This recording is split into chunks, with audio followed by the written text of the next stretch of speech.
going to show you how to use the typography Mogrt file inside the Premiere Pro. To use that, first open Premiere Pro, create a project, create a sequence here.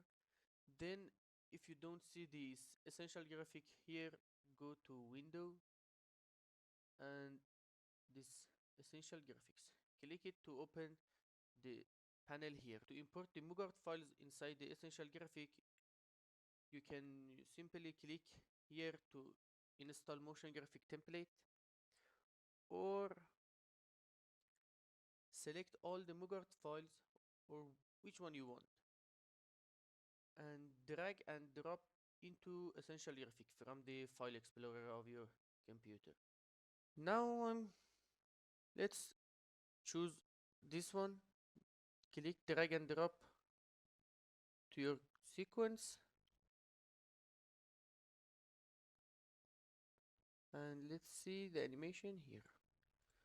For editing it, click on that, the edit panel opens up. You can simply change the colors here. I'm gonna keep the colors to. Now go to text, edit text here,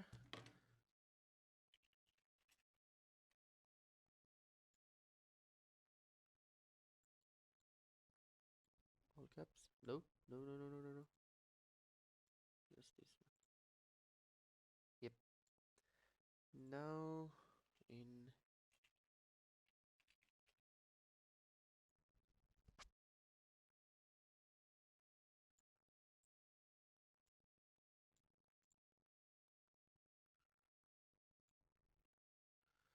also you can see the text position here